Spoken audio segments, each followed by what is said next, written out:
Le roi Salomon aima beaucoup de femmes étrangères, outre la fille de Pharaon, des Moabites, des Ammonites, des Édomites, des Sidoniennes, des Hétiennes, appartenant aux nations dont l'Éternel avait dit aux enfants d'Israël, « Vous n'irez point chez elles, et elles ne viendront point chez vous. Elles tourneraient certainement vos cœurs du côté de leur Dieu. » Ce fut à ces nations que s'attacha Salomon, entraîné par l'amour. Il eut 700 princesses pour femmes et 300 concubines, et ces femmes détournèrent son cœur. À l'époque de la vieillesse de Salomon, ces femmes inclinèrent son cœur vers d'autres dieux, et son cœur ne fut point tout entier à l'Éternel, son Dieu, comme l'avait été le cœur de David, son père. Salomon alla après Astarté, divinité des Sidoniens, et après Milcom, l'abomination des Ammonites. Et Salomon fit ce qui est mal aux yeux de l'Éternel, et il ne suivit point pleinement l'Éternel, comme David, son père. Alors Salomon bâtit sur la montagne qui est en face de Jérusalem un haut lieu pour Kémosh, l'abomination de Moab, et pour Moloch, l'abomination des fils d'Ammon. Et il fit ainsi pour toutes ces femmes étrangères, qui offraient des parfums et des sacrifices à leurs dieux. L'Éternel fut irrité contre Salomon, parce qu'il avait détourné son cœur de l'Éternel, le Dieu d'Israël, qui lui était apparu 2 fois. Il lui avait à cet égard défendu d'aller après d'autres dieux. Mais Salomon n'observa point les ordres de l'Éternel. Et l'Éternel dit à Salomon, « Puisque tu as agi de la sorte, et que tu n'as point observé mon alliance et mes lois que je t'avais prescrites, je déchirerai le royaume de dessus toi et je le donnerai à ton serviteur. Seulement, je ne le ferai point pendant ta vie, à cause de David, ton père. C'est de la main de ton fils que je l'arracherai. Je n'arracherai cependant pas tout le royaume. Je laisserai une tribu à ton fils, à cause de David, mon serviteur, et à cause de Jérusalem, que j'ai choisi. » L'Éternel suscita un ennemi à Salomon, Hadad, l'Édomite, de la race royale d'Édom. Dans le temps où David bâtit Édom, Joab, chef de l'armée, étant monté pour enterrer les morts, tua tous les mâles qui étaient en Édom. Il y resta 6 mois avec tout Israël, jusqu'à ce qu'il en eût exterminé tous les mâles. Ce fut alors qu'Hadad prit la fuite avec des Édomites, serviteurs de son père, pour se rendre en Égypte. Hadad était encore un jeune garçon. Partis de Madian, ils allèrent à Paran, prirent avec eux des hommes de Paran, et arrivèrent en Égypte auprès de Pharaon, roi d'Égypte. Pharaon donna une maison à Hadad, pourvu à sa subsistance, et lui accorda des terres. Hadad trouva grâce aux yeux de Pharaon, à tel point que Pharaon lui donna pour femme la sœur de sa femme, la sœur de la reine Tachpénès. La sœur de Tachpénès lui enfanta son fils Guénubat. Tachpénès le sevra dans la maison de Pharaon, et Guénubat fut dans la maison de Pharaon, au milieu des enfants de Pharaon. Lorsqu'Hadad apprit en Égypte que David était couché avec ses pères, et que Joab, chef de l'armée, était mort, il dit à Pharaon, « Laisse-moi aller dans mon pays. » Et Pharaon lui dit, « Que te manque-t-il auprès de moi, pour que tu désires aller dans ton pays ?» Il répondit, « Rien, mais laisse-moi partir. » Dieu suscita un autre ennemi à Salomon, Rezon, fils d'Eliada, qui s'était enfui de chez son maître Hadadézer, roi de Tsoba. Il avait rassemblé des gens auprès de lui, et il était chef de bande lorsque David massacra les troupes de son maître. Ils allèrent à Damas, et s'y établirent, et ils régnèrent à Damas. Il fut un ennemi d'Israël pendant toute la vie de Salomon, en même temps qu'Hadad lui faisait du mal, et il avait Israël en aversion. Il régna sur la Syrie. Jéroboam aussi, serviteur de Salomon, leva la main contre le roi. Il était fils de Nébat, Éphratien de Tseréda, et il avait pour mère une veuve nommée Tserua. Voici à quelle occasion il leva la main contre le roi. Salomon bâtissait Millo, et fermait la brèche de la cité de David, son père. Jéroboam était fort et vaillant, et Salomon, ayant vu ce jeune homme à l'œuvre, lui donna la surveillance de tous les gens de corvée de la maison de Joseph. Dans ce temps-là, Jéroboam, étant sorti de Jérusalem, fut rencontré en chemin par le prophète Akija de Silo, revêtus d'un manteau neuf. Ils étaient tous deux seuls dans les champs. Akija saisit le manteau neuf qu'il avait sur lui, le déchira en 12 morceaux, et dit à Jéroboam, « Prends pour toi 10 morceaux, car ainsi parle l'Éternel, le Dieu d'Israël. Voici, je vais arracher le royaume de la main de Salomon, et je te donnerai 10 tribus. Mais il aura une tribu, à cause de mon serviteur David, et à cause de Jérusalem, la ville que j'ai choisie sur toutes les tribus d'Israël. Et cela, parce qu'ils m'ont abandonné, et se sont prosternés devant Astarté, divinité des Sidoniens, devant Kémosh, dieu de Moab, et devant Milcom, dieu des fils d'Ammon, et parce qu'ils n'ont point marché dans mes voies pour faire ce qui est droit à mes yeux et pour observer mes lois et mes ordonnances, comme l'a fait David, père de Salomon. Je n'ôterai pas de sa main tout le royaume, car je le maintiendrai prince tout le temps de sa vie, à cause de David, mon serviteur, que j'ai choisi, et qui a observé mes commandements et mes lois. Mais j'ôterai le royaume de la main de son fils, et je t'en donnerai 10 tribus. Je laisserai une tribu à son fils, afin que David, mon serviteur, ait toujours une lampe devant moi à Jérusalem, la ville que j'ai choisie pour y mettre mon nom. Je te prendrai, et tu régneras sur tout ce que ton âme désirera, tu seras roi d'Israël. Si tu obéis à tout ce que je t'ordonnerai, si tu marches dans mes voies et si tu fais ce qui est droit à mes yeux, en observant mes lois et mes commandements, comme l'a fait David, mon serviteur, je serai avec toi. Je te bâtirai une maison stable, comme j'en ai bâti une à David, et je te donnerai Israël. J'humilierai par là la postérité de David, mais ce ne sera pas pour toujours. Salomon chercha à faire mourir Jéroboam, et Jéroboam se leva et s'enfuit en Égypte auprès de Shishak, roi d'Égypte. Il demeura en Égypte jusqu'à la mort de Salomon. Le reste des actions de Salomon, tout ce qu'il a fait, et sa sagesse, cela n'est-il pas écrit dans le livre des actes de Salomon? Salomon régna 40 ans à Jérusalem sur tout Israël.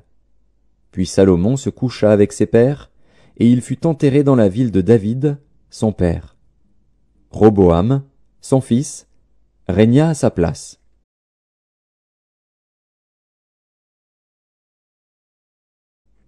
Roboam se rendit à Sichem, car tout Israël était venu à Sichem pour le faire roi. Lorsque Jéroboam, fils de Nébat, eut des nouvelles, il était encore en Égypte, où il s'était enfui loin du roi Salomon, et c'était en Égypte qu'il demeurait. On l'envoya appeler. Alors Jéroboam et toute l'assemblée d'Israël vinrent à Roboam et lui parlèrent ainsi. « Ton père a rendu notre joug dur. Toi maintenant, allège cette rude servitude et le joug pesant que nous a imposé ton père, et nous te servirons. » Il leur dit, « Allez, et revenez vers moi dans 3 jours. » Et le peuple s'en alla. Le roi Roboam consulta les vieillards qui avaient été auprès de Salomon, son père, pendant sa vie, et il dit, « Que conseillez-vous de répondre à ce peuple ?» Et voici ce qu'ils lui dirent. « Si aujourd'hui tu rends service à ce peuple, si tu leur cèdes, et si tu leur réponds par des paroles bienveillantes, ils seront pour toujours tes serviteurs. » Mais Roboam laissa le conseil que lui donnèrent les vieillards, et il consulta les jeunes gens qui avaient grandi avec lui et qui l'entouraient. Il leur dit, « Que conseillez-vous de répondre à ce peuple qui me tient ce langage? Allège le joug que nous a imposé ton père. » Et voici ce que lui dirent les jeunes gens qui avaient grandi avec lui. « Tu parleras ainsi à ce peuple qui t'a tenu ce langage. Ton père a rendu notre joug pesant, et toi, allège-le nous. Tu leur parleras ainsi. Mon petit doigt est plus gros que les reins de mon père. Maintenant, mon père vous a chargé d'un joug pesant, et moi je vous le rendrai plus pesant. Mon père vous a châtié avec des fouets, et moi je vous châtierai avec des scorpions. » Jéroboam et tout le peuple vinrent à Roboam le 3e jour, suivant ce qu'avait dit le roi, « Revenez vers moi dans 3 jours. » Le roi répondit durement au peuple. Il laissa le conseil que lui avaient donné les vieillards, et il leur parla ainsi d'après le conseil des jeunes gens. « Mon père a rendu votre joug pesant, et moi je vous le rendrai plus pesant. Mon père vous a châtié avec des fouets, et moi je vous châtierai avec des scorpions. » Ainsi le roi n'écouta point le peuple. car cela fut dirigé par l'Éternel, en vue de l'accomplissement de la parole que l'Éternel avait dite par Akija de Silo à Jéroboam, fils de Nébat. Lorsque tout Israël vit que le roi ne l'écoutait pas, le peuple répondit au roi, « Quelle part avons-nous avec David? Nous n'avons point d'héritage avec le fils d'Isaïe. À tes tentes, Israël. Maintenant, pourvois à ta maison, David. » Et Israël s'en alla dans ses tentes. Les enfants d'Israël qui habitaient les villes de Juda furent les seuls sur qui régna Roboam. Alors le roi Roboam envoya Adoram, qui était préposé aux impôts. Mais Adoram fut lapidé par tout Israël, et il mourut. Et le roi Roboam se hâta de monter sur un char pour s'enfuir à Jérusalem. C'est ainsi qu'Israël s'est détaché de la maison de David jusqu'à ce jour. Tout Israël ayant appris que Jéroboam était de retour, ils l'envoyèrent appeler dans l'assemblée, et ils le firent roi sur tout Israël. La tribu de Juda fut la seule qui suivit la maison de David. Roboam, arrivé à Jérusalem, rassembla toute la maison de Juda et la tribu de Benjamin, 180 000 hommes d'élite propres à la guerre, pour qu'ils combattissent contre la maison d'Israël afin de la ramener sous la domination de Roboam, fils de Salomon. Mais la parole de Dieu fut ainsi adressée à Shemaéja, homme de Dieu. Parle à Roboam, fils de Salomon, roi de Juda, et à toute la maison de Juda et de Benjamin, et au reste du peuple. Et dis-leur, ainsi parle l'Éternel. Ne montez point, et ne faites pas la guerre à vos frères, les enfants d'Israël. Que chacun de vous retourne dans sa maison, car c'est de par moi que cette chose est arrivée. Ils obéirent à la parole de l'Éternel, et ils s'en retournèrent, selon la parole de l'Éternel. Jéroboam bâtit Sichem sur la montagne d'Éphraïm, et il y demeura. Puis il en sortit, et bâtit Pénuel. Jéroboam dit en son cœur, « Le royaume pourrait bien maintenant retourner à la maison de David. » Si ce peuple monte à Jérusalem pour faire des sacrifices dans la maison de l'Éternel, le cœur de ce peuple retournera à son Seigneur, à Roboam, roi de Juda, et ils me tueront et retourneront à Roboam, roi de Juda. Après s'être consulté, le roi fit 2 veaux d'or, et il dit au peuple, « Assez longtemps vous êtes montés à Jérusalem. Israël, voici ton Dieu, qui t'a fait sortir du pays d'Égypte. » Il plaça l'un de ses veaux à Béthel, et il mit l'autre à Dan. Ce fut là une occasion de péché. Le peuple alla devant l'un des veaux jusqu'à Dan. Jéroboam fit une maison de haut lieu, et il créa des sacrificateurs pris parmi tout le peuple et n'appartenant point aux fils de Lévi. Il établit une fête au 8e mois, le 15e jour du mois, comme la fête qui se célébrait en Juda, et il offrit des sacrifices sur l'autel. Voici ce qu'il fit à Béthel afin que l'on sacrifiât au veau qu'il avait fait. Il plaça à Béthel les prêtres des hauts lieux qu'il avait élevés. Et il monta sur l'autel qu'il avait fait à Béthel le 15e jour du 8e mois, mois qu'il avait choisi de son gré. Il fit une fête pour les enfants d'Israël, et il monta sur l'autel pour brûler des parfums. Voici, un homme de Dieu arriva de Juda à Béthel, par la parole de l'Éternel, pendant que Jéroboam se tenait à l'autel pour brûler des parfums. Il cria contre l'autel par la parole de l'Éternel, et il dit, « Autel! Autel! Ainsi parle l'Éternel. Voici, il naîtra un fils à la maison de David. Son nom sera Josias. Il immolera sur toi les prêtres des hauts lieux qui brûlent sur toi des parfums, et l'on brûlera sur toi des ossements d'hommes. » Et le même jour il donna un signe, en disant, « C'est ici le signe que l'Éternel a parlé.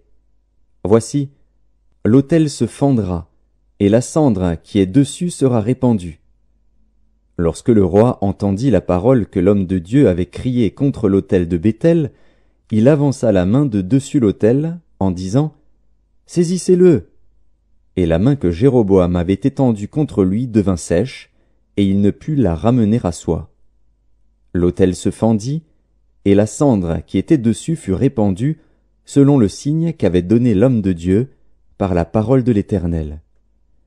Alors le roi prit la parole, et dit à l'homme de Dieu, « Implore l'Éternel, ton Dieu, et prie pour moi, afin que je puisse retirer ma main. » L'homme de Dieu implora l'Éternel, et le roi put retirer sa main, qui fut comme auparavant.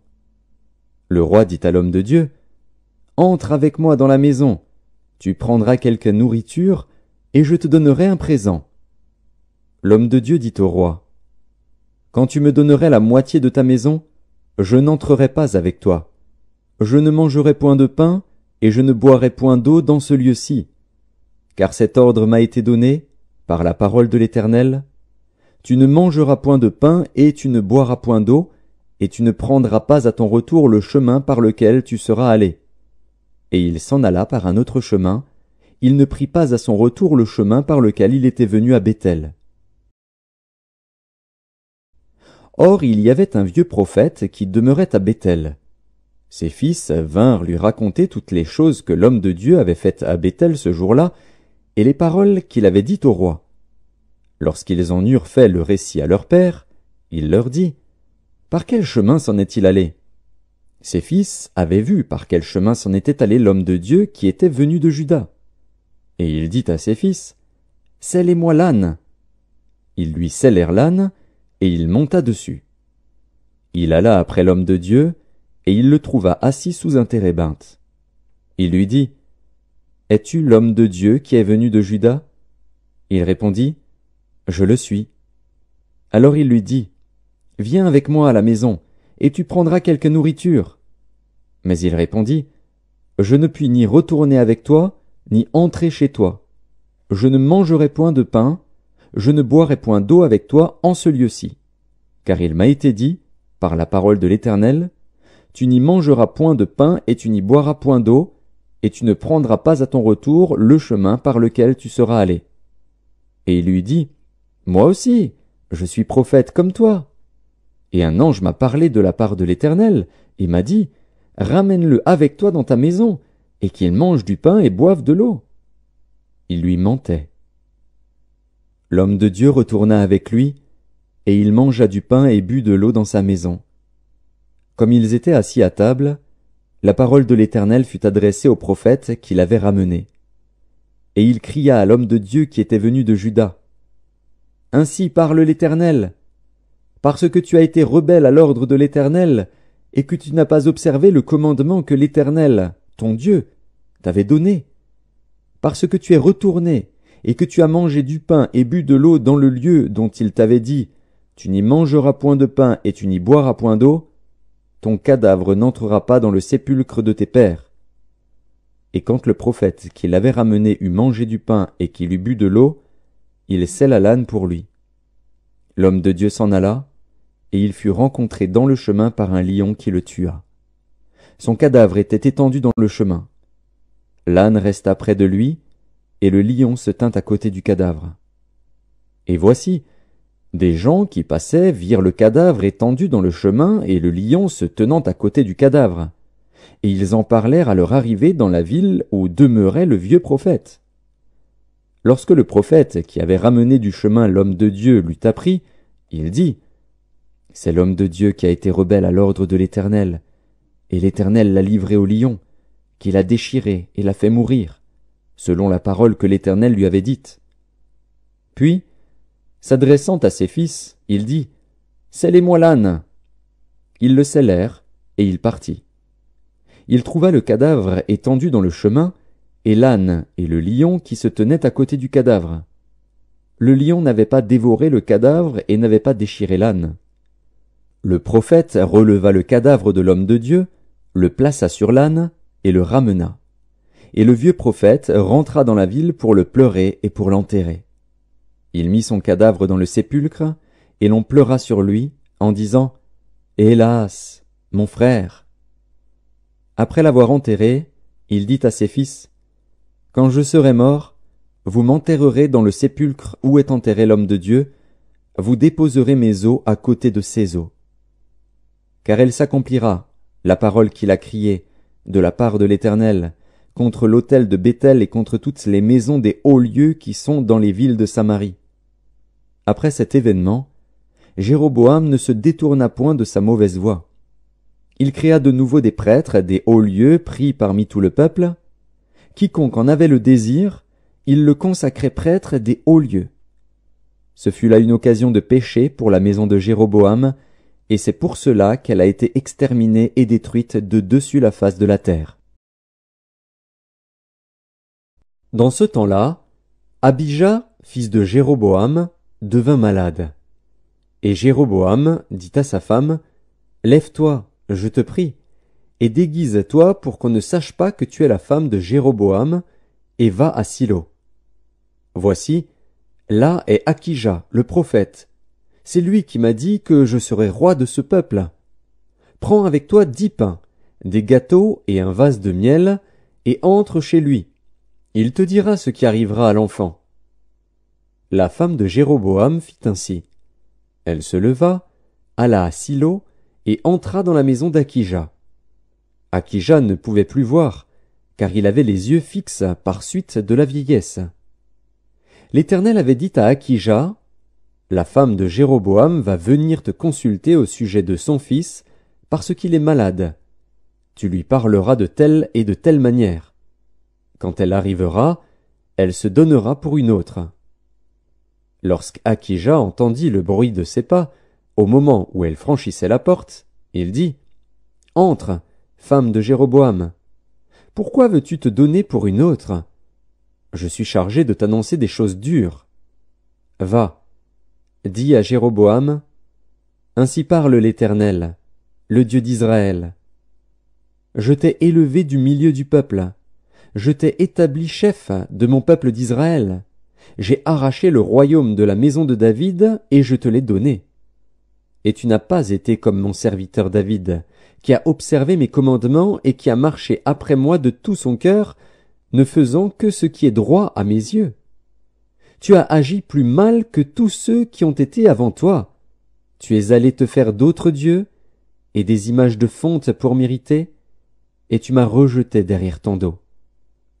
Voilà pourquoi je vais faire venir le malheur sur la maison de Jéroboam. J'exterminerai quiconque appartient à Jéroboam, celui qui est esclave et celui qui est libre en Israël, et je balayerai la maison de Jéroboam comme on balaye les ordures, jusqu'à ce qu'elle ait disparu. Celui de la maison de Jéroboam qui mourra dans la ville sera mangé par les chiens, et celui qui mourra dans les champs sera mangé par les oiseaux du ciel. Car l'Éternel a parlé. Et toi, lève-toi, va dans ta maison. Dès que tes pieds entreront dans la ville, l'enfant mourra. Tout Israël le pleurera, et on l'enterrera, car il est le seul de la maison de Jéroboam qui sera mis dans un sépulcre, parce qu'il est le seul de la maison de Jéroboam en qui se soit trouvé quelque chose de bon devant l'Éternel, le Dieu d'Israël. L'Éternel établira sur Israël un roi qui exterminera la maison de Jéroboam ce jour-là, et n'est-ce pas déjà ce qui arrive? L'Éternel frappera Israël, et il en sera de lui comme du roseau qui est agité dans les eaux. Il arrachera Israël de ce bon pays qu'il avait donné à leur père, et il les dispersera de l'autre côté du fleuve, parce qu'ils se sont fait des idoles, irritant l'Éternel. Il livrera Israël à cause des péchés que Jéroboam a commis et qu'il a fait commettre à Israël. La femme de Jéroboam se leva et partit. Elle arriva à Tirtsa, et, comme elle atteignait le seuil de la maison, l'enfant mourut. On l'enterra, et tout Israël le pleura, selon la parole que l'Éternel avait dite par son serviteur Akija, le prophète. Le reste des actions de Jéroboam, comment il fit la guerre et comment il régna, cela est écrit dans le livre des chroniques des rois d'Israël. Jéroboam régna 22 ans, puis il se coucha avec ses pères. Et Nadab, son fils, régna à sa place. Roboam, fils de Salomon, régna sur Juda. Il avait 41 ans lorsqu'il devint roi, et il régna 17 ans à Jérusalem, la ville que l'Éternel avait choisie sur toutes les tribus d'Israël pour y mettre son nom. Sa mère s'appelait Naama, l'Ammonite. Juda fit ce qui est mal aux yeux de l'Éternel. Et, par les péchés qu'ils commirent, ils excitèrent sa jalousie plus que ne l'avait jamais fait leur père. Ils se bâtirent, eux aussi, des hauts lieux avec des statues et des idoles sur toute colline élevée et sous tout arbre vert. Il y eut même des prostituées dans le pays. Ils imitèrent toutes les abominations des nations que l'Éternel avait chassées devant les enfants d'Israël. La 5e année du règne de Roboam, Shishak, roi d'Égypte, monta contre Jérusalem. Il prit les trésors de la maison de l'Éternel et les trésors de la maison du roi. Il prit tout. Il prit tous les boucliers d'or que Salomon avait faits. Le roi Roboam fit à leur place des boucliers d'airain, et il les remit aux soins des chefs des coureurs, qui gardaient l'entrée de la maison du roi. Toutes les fois que le roi allait à la maison de l'Éternel, les coureurs les portaient. Puis il les rapportait dans la chambre des coureurs. Le reste des actions de Roboam, et tout ce qu'il a fait, cela n'est-il pas écrit dans le livre des chroniques des rois de Juda? Il y eut toujours guerre entre Roboam et Jéroboam. Roboam se coucha avec ses pères, et il fut enterré avec ses pères dans la ville de David. Sa mère s'appelait Naama, l'ammonite, et Abijam, son fils, régna à sa place. La 18e année du règne de Jéroboam, fils de Nébat, Abijam régna sur Juda. Il régna 3 ans à Jérusalem. Sa mère s'appelait Maaka, fille d'Abizalon. Il se livra à tous les péchés que son père avait commis avant lui, et son cœur ne fut point tout entier à l'Éternel, son Dieu, comme l'avait été le cœur de David, son père. Mais à cause de David, l'Éternel, son Dieu, lui donna une lampe à Jérusalem, en établissant son fils après lui et en laissant subsister Jérusalem. Car David avait fait ce qui est droit aux yeux de l'Éternel, et il ne s'était détourné d'aucun de ses commandements pendant toute sa vie, excepté dans l'affaire d'Uri, le Héthien. Il y eut guerre entre Roboam et Jéroboam, tant que vécut Roboam. Le reste des actions d'Abijam, et tout ce qu'il a fait, cela n'est-il pas écrit dans le livre des chroniques des rois de Juda? Il y eut guerre entre Abijam et Jéroboam. Abijam se coucha avec ses pères, et on l'enterra dans la ville de David. Et Asa, son fils, régna à sa place.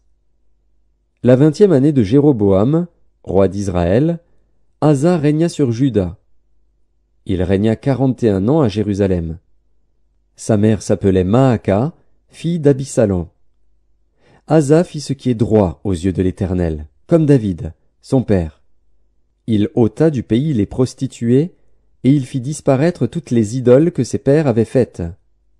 Et même il enleva la dignité de reine à Maaka, sa mère, parce qu'elle avait fait une idole pour Astarté. Asa abattit son idole, et la brûla au torrent de Cédron. Mais les hauts lieux ne disparurent point, quoique le cœur d'Asa fût en entier à l'Éternel pendant toute sa vie. Il mit dans la maison de l'Éternel les choses consacrées par son père et par lui-même, de l'argent, de l'or et des vases. Il y eut guerre entre Asa et Baécha, roi d'Israël, pendant toute leur vie. Baécha, roi d'Israël, monta contre Juda, et il bâtit Rama pour empêcher ceux d'Asa, roi de Juda, de sortir et d'entrer. Asa prit tout l'argent et tout l'or qui était resté dans les trésors de la maison de l'Éternel et les trésors de la maison du roi, et il les mit entre les mains de ses serviteurs qu'il envoya vers Ben-Hadad, fils de Tabrimon, fils de Heshjon, roi de Syrie, qui habitait à Damas. Le roi Asa lui fit dire « Qu'il y ait une alliance entre moi et toi, comme il y en eut une entre mon père et ton père. Voici, je t'envoie un présent en argent et en or.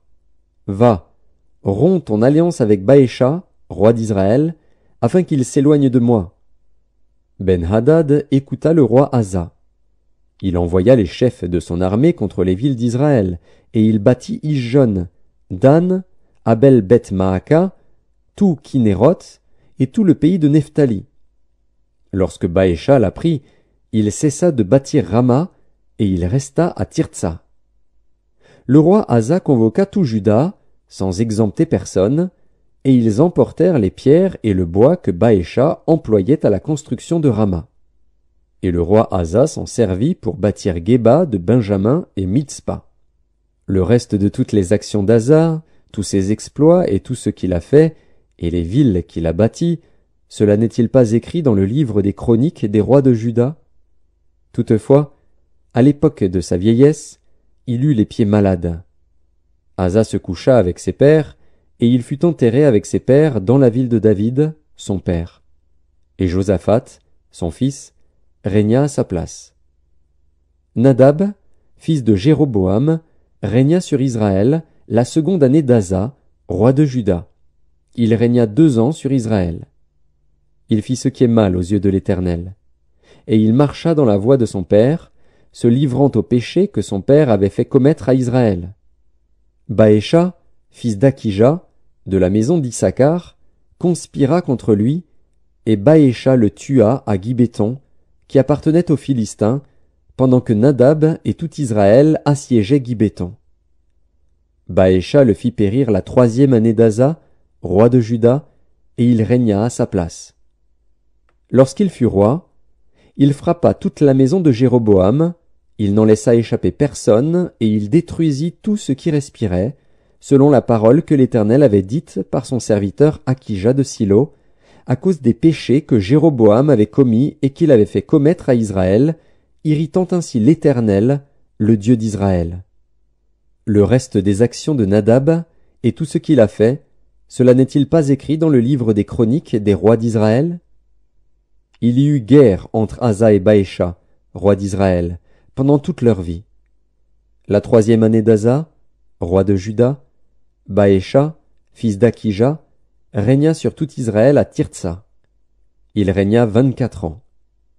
Il fit ce qui est mal aux yeux de l'Éternel, et il marcha dans la voie de Jéroboam, se livrant au péché que Jéroboam avait fait commettre à Israël.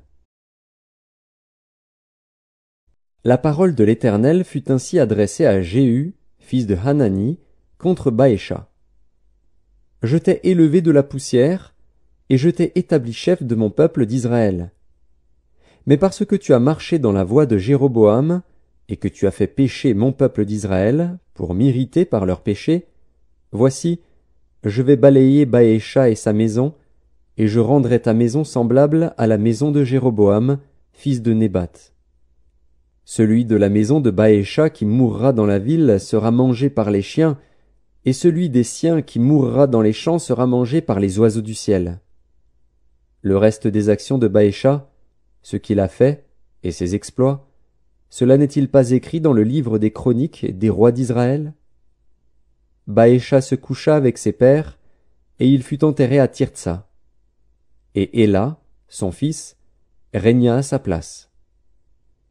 La parole de l'Éternel s'était manifestée par le prophète Jéhu, fils de Hanani, contre Baécha et contre sa maison, soit à cause de tout le mal qu'il avait fait sous les yeux de l'Éternel, en l'irritant par l'œuvre de ses mains et en devenant semblable à la maison de Jéroboam, soit parce qu'il avait frappé la maison de Jéroboam. La 26e année d'Asa, roi de Juda, Éla, fils de Baécha, régna sur Israël à Tirtsa. Il régna 2 ans. Son serviteur Zimri, chef de la moitié des chars, conspira contre lui. Éla était à Tirtsa, buvant et s'enivrant dans la maison d'Artsa, chef de la maison du roi à Tirtsa. Zimri entra, le frappa et le tua, la 27e année d'Asa, roi de Juda, et il régna à sa place. Lorsqu'il fut roi et qu'il fut assis sur son trône, il frappa toute la maison de Baécha, il ne laissa échapper personne qui lui appartint, ni parent ni ami. Zimri détruisit toute la maison de Baécha, selon la parole que l'Éternel avait dite contre Baécha par Jéhu, le prophète, à cause de tous les péchés que Baécha et Éla, son fils, avaient commis et qu'ils avaient fait commettre à Israël, irritant par leurs idoles l'Éternel, le Dieu d'Israël. Le reste des actions d'Éla, et tout ce qu'il a fait, cela n'est-il pas écrit dans le livre des chroniques des rois d'Israël?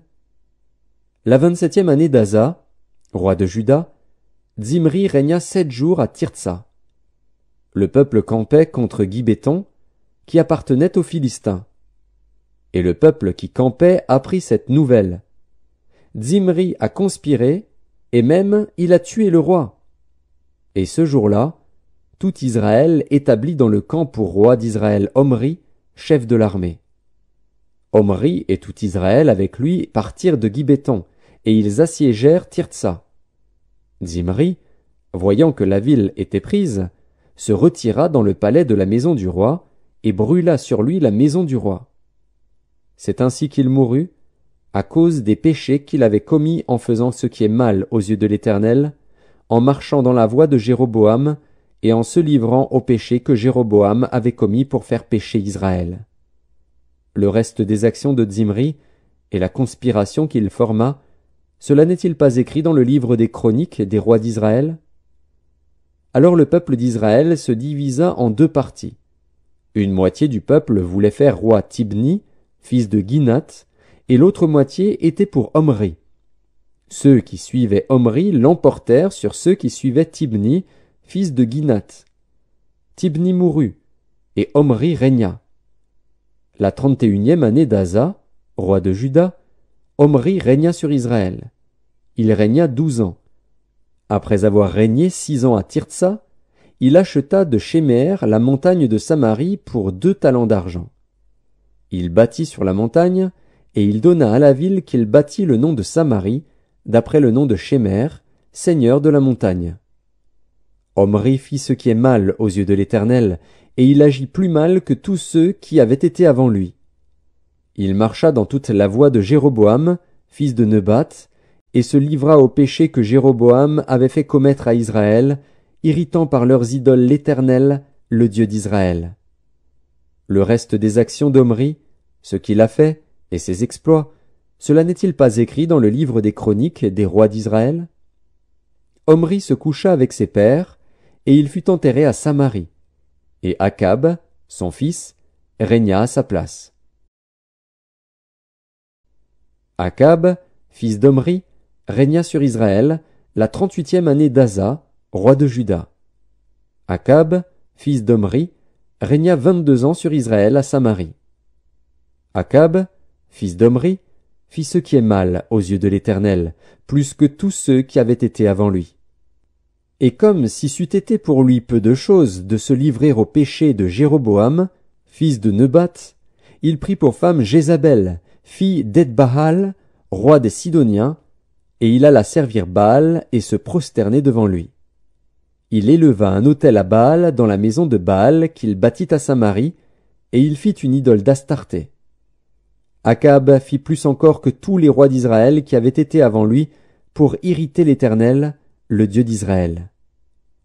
De son temps, Hiel de Béthel bâtit Jéricho.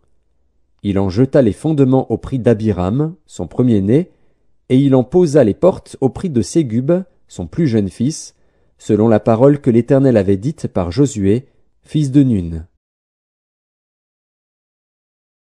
Élie, le Tishbite, l'un des habitants de Galaad, dit à Akab: L'Éternel est vivant, le Dieu d'Israël, dont je suis le serviteur. Il n'y aura ces années ni rosée ni pluie, sinon à ma parole.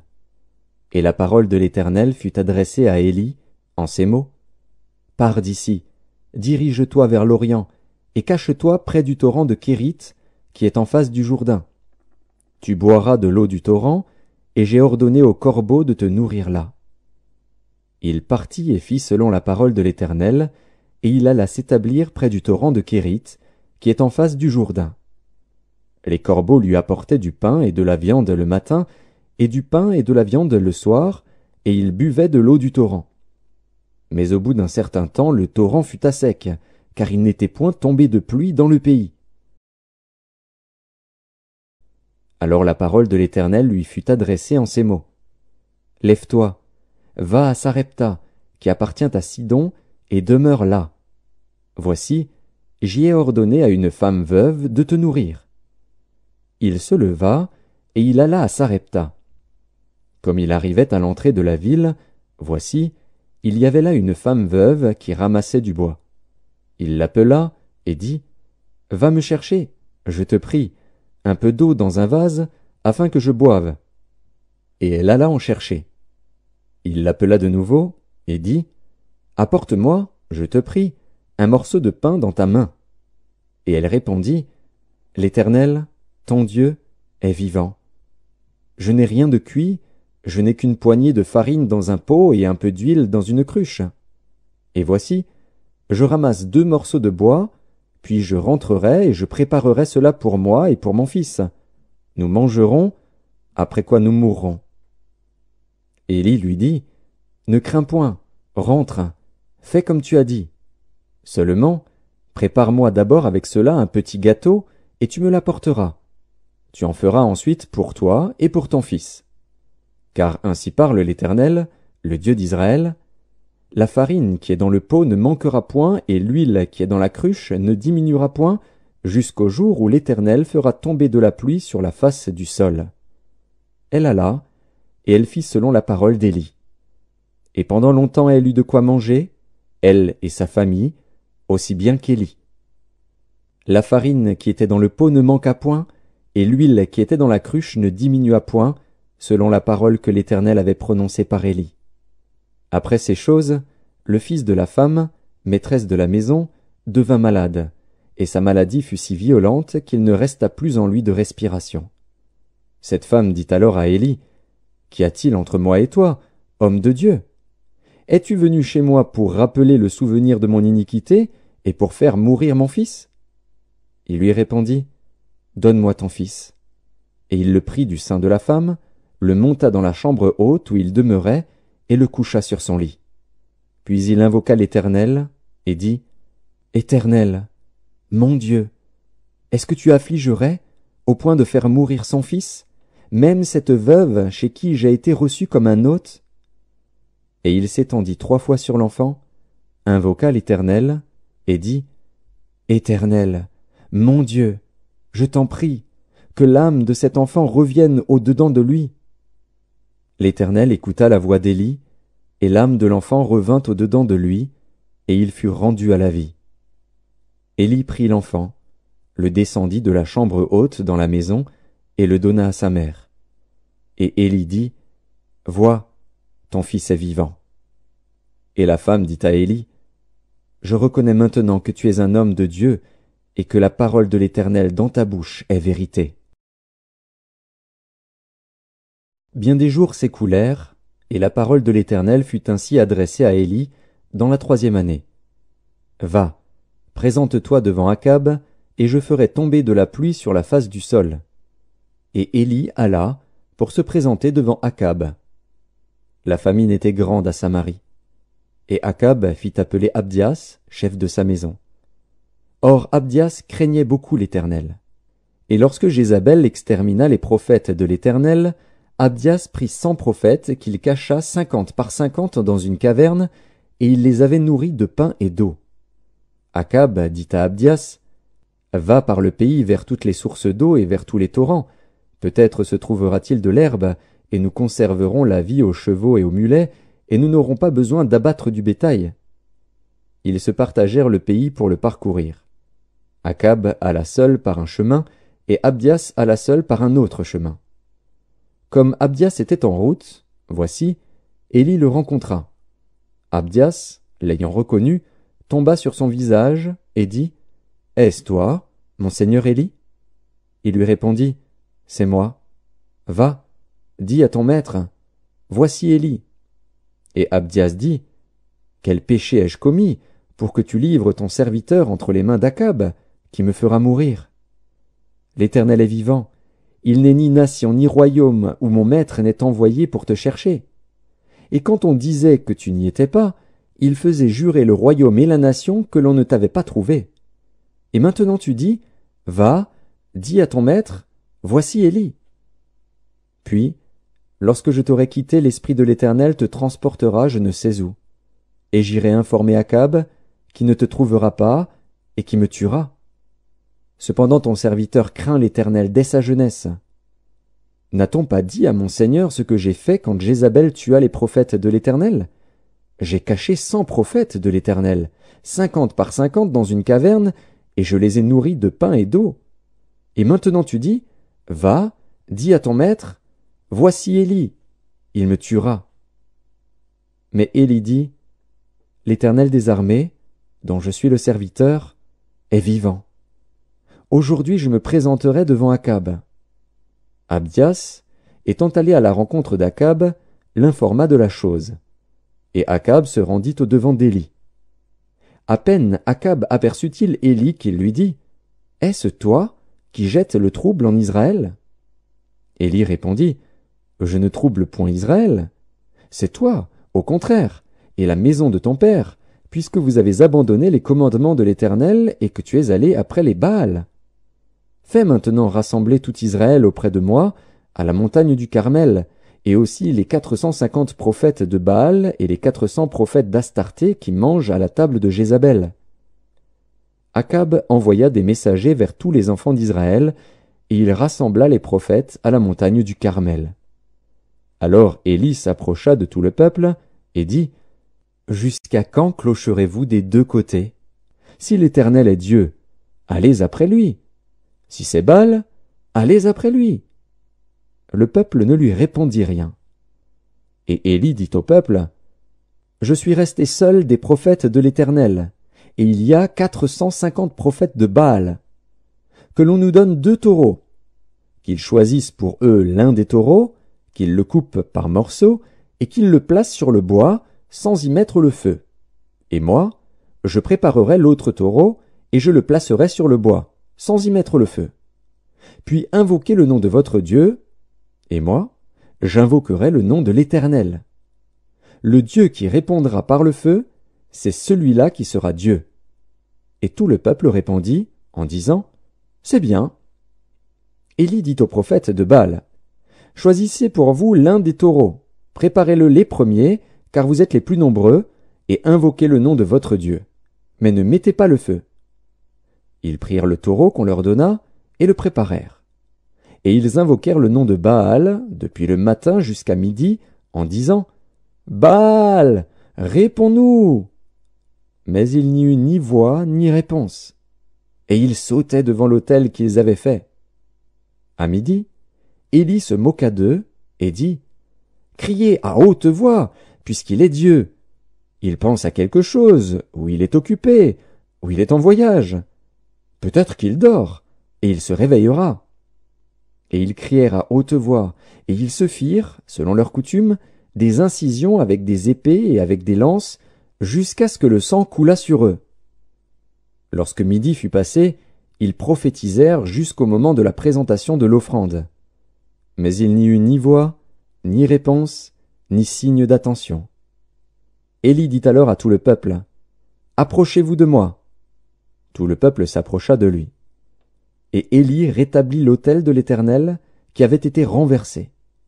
Il prit 12 pierres d'après le nombre des tribus des fils de Jacob, auxquelles l'Éternel avait dit « Israël sera ton nom. » Et il bâtit avec ces pierres un autel au nom de l'Éternel.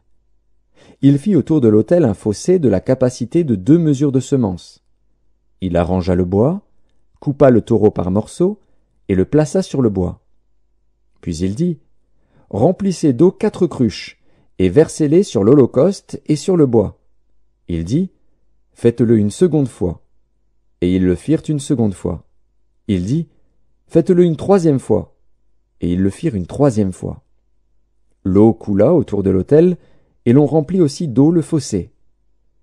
Au moment de la présentation de l'offrande, Élie, le prophète, s'avança et dit « Éternel, Dieu d'Abraham, d'Isaac et d'Israël, que l'on sache aujourd'hui que tu es Dieu en Israël, que je suis ton serviteur, et que j'ai fait toutes ces choses par ta parole. Réponds-moi, Éternel, réponds-moi, afin que ce peuple reconnaisse que c'est toi, Éternel, qui es Dieu, et que c'est toi qui ramènes leur cœur. » Et le feu de l'Éternel tomba, et il consuma l'holocauste, le bois, les pierres et la terre, et il absorba l'eau qui était dans le fossé. Quand tout le peuple vit cela, ils tombèrent sur leur visage et dirent « C'est l'Éternel qui est Dieu, c'est l'Éternel qui est Dieu. » « Saisissez les prophètes de Baal, leur dit Élie, qu'aucun d'eux n'échappe. » Et ils les saisirent. Élie les fit descendre au torrent de Kison, où il les égorgea. Et Élie dit à Akab, « Monte, mange et bois, car il se fait un bruit qui annonce la pluie. » Akab monta pour manger et pour boire. Mais Élie monta au sommet du Carmel, et, se penchant contre terre, il mit son visage entre ses genoux, et dit à son serviteur, « Monte, regarde du côté de la mer. » Le serviteur monta, il regarda, et dit, « Il n'y a rien. » Élie dit 7 fois, « Retourne. » À la 7e fois, il dit, « Voici un petit nuage qui s'élève de la mer, et qui est comme la paume de la main d'un homme. » Élie dit, « Monte, et dis à Akab, « Attelle et descends, afin que la pluie ne t'arrête pas. » En peu d'instants, le ciel s'obscurcit par les nuages, le vent s'établit, et il y eut une forte pluie. Akab monta sur son char, et partit pour Jizréel. Et la main de l'Éternel fut sur Élie, qui se ceignit les reins et courut devant Akab jusqu'à l'entrée de Jizréel. Akab rapporta à Jézabel tout ce qu'avait fait Élie, et comment il avait tué par l'épée tous les prophètes.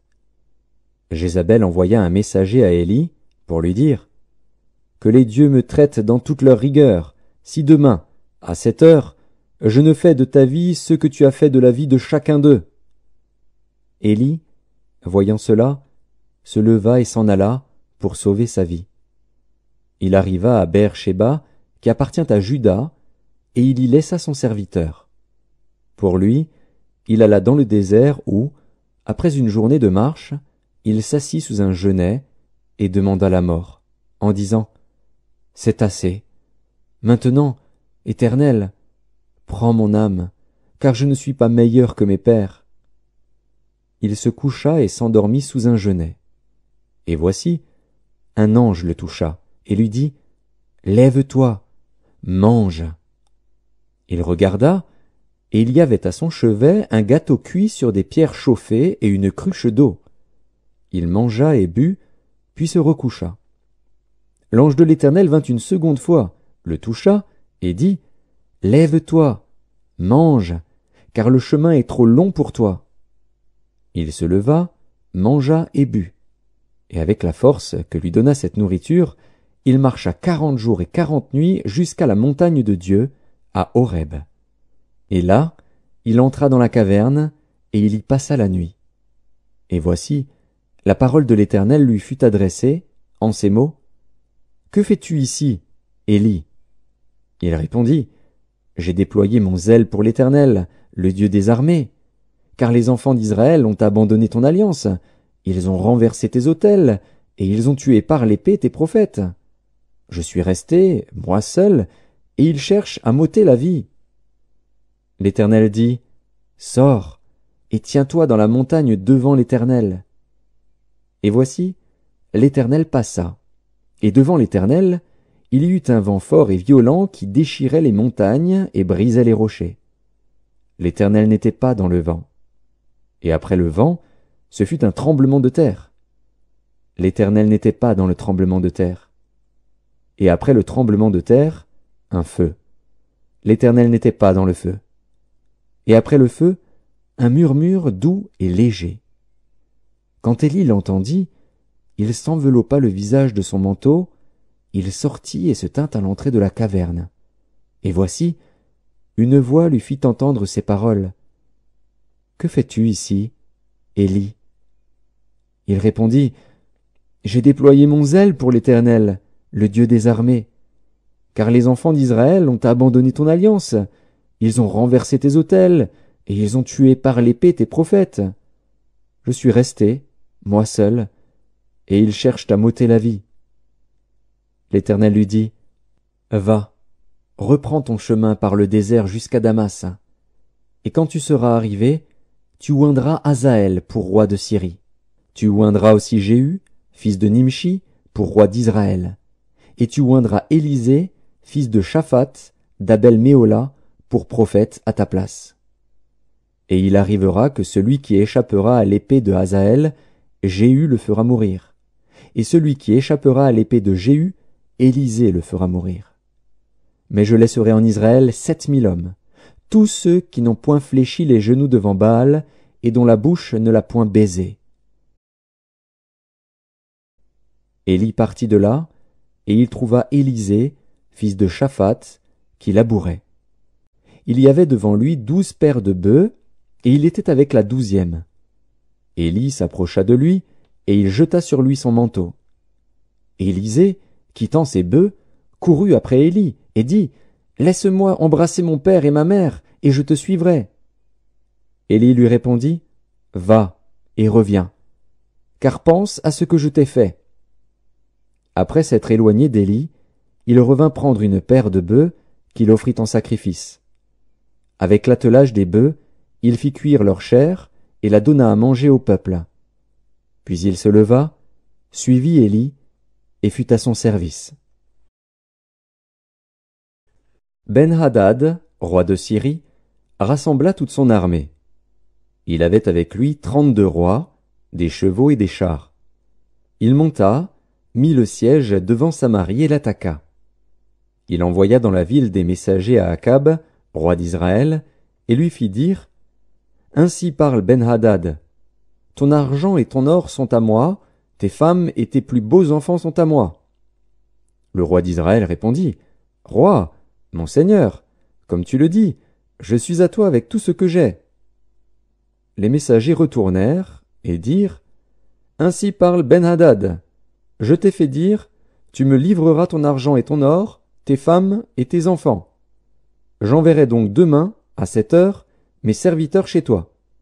Ils fouilleront ta maison et les maisons de tes serviteurs, ils mettront la main sur tout ce que tu as de précieux, et ils l'emporteront. » Le roi d'Israël appela tous les anciens du pays, et il dit, « Sentez bien et comprenez que cet homme nous veut du mal, car il m'a envoyé demander mes femmes et mes enfants, mon argent et mon or, et je ne lui avais pas refusé. » Tous les anciens et tout le peuple dirent à Akab, « Ne l'écoute pas et ne consens pas. » Et il dit aux messagers de Ben-Hadad, « Dites à mon seigneur le roi, je ferai tout ce que tu as envoyé demander à ton serviteur la première fois.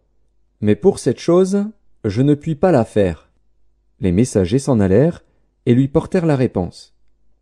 Ben-Hadad envoya dire à Akab, « Que les dieux me traitent dans toute leur rigueur, si la poussière de Samarie suffit pour remplir le creux de la main de tout le peuple qui me suit. » Et le roi d'Israël répondit, « Que celui qui revêt une armure ne se glorifie pas comme celui qui la dépose. » Lorsque Ben-Hadad reçut cette réponse, il était à boire avec les rois sous les tentes, et il dit à ses serviteurs, « Faites vos préparatifs. » Et ils firent leurs préparatifs contre la ville.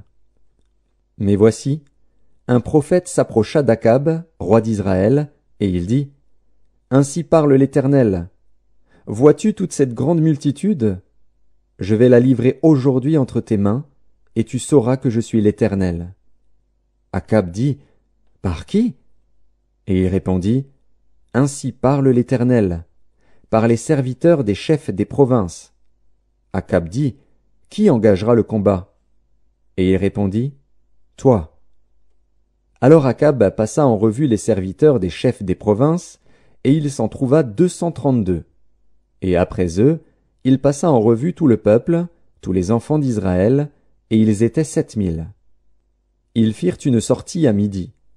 Ben-Hadad buvait et s'enivrait sous les tentes avec les 32 rois, ses auxiliaires. Les serviteurs des chefs des provinces sortirent les premiers.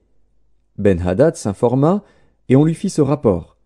« Des hommes sont sortis de Samarie. » Il dit, « S'ils sortent pour la paix, saisissez-les vivants, et s'ils sortent pour le combat, saisissez-les vivants. » Lorsque les serviteurs des chefs des provinces et l'armée qui les suivait furent sortis de la ville, chacun frappa son homme, et les Syriens prirent la fuite. Israël les poursuivit. Ben-Hadad, roi de Syrie, se sauva sur un cheval avec des cavaliers. Le roi d'Israël sortit, frappa les chevaux et les chars, et fit éprouver aux Syriens une grande défaite. Alors le prophète s'approcha du roi d'Israël et lui dit, « Va, fortifie-toi, examine et vois ce que tu as à faire, car, au retour de l'année, le roi de Syrie montera contre toi. » Les serviteurs du roi de Syrie lui dirent, « Leur Dieu est un Dieu de montagne, c'est pourquoi ils ont été plus forts que nous. Mais combattons-les dans la plaine, et l'on verra si nous ne serons pas plus forts qu'eux. Fais encore ceci. ôte chacun des rois de son poste, et remplace-les par des chefs. Et forme-toi une armée pareille à celle que tu as perdue, avec autant de chevaux et autant de chars. Puis nous les combattrons dans la plaine, et l'on verra si nous ne serons pas plus forts qu'eux. Il les écouta, et fit ainsi. L'année suivante, Ben-Hadad passa les Syriens en revue, et monta vers Aphek pour combattre Israël.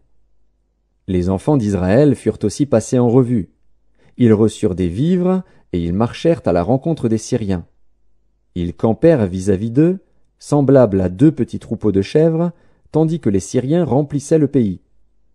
L'homme de Dieu s'approcha, et dit au roi d'Israël, « Ainsi parle l'Éternel. Parce que les Syriens ont dit, « L'Éternel est un Dieu des montagnes et non un Dieu des vallées, je livrerai toute cette grande multitude entre tes mains, et vous saurez que je suis l'Éternel. » Ils campèrent 7 jours en face les uns des autres. Le 7e jour, le combat s'engagea, et les enfants d'Israël tuèrent aux Syriens 100 000 hommes de pied en un jour. Le reste s'enfuit à la ville d'Aphek, et la muraille tomba sur 27 000 hommes qui restaient.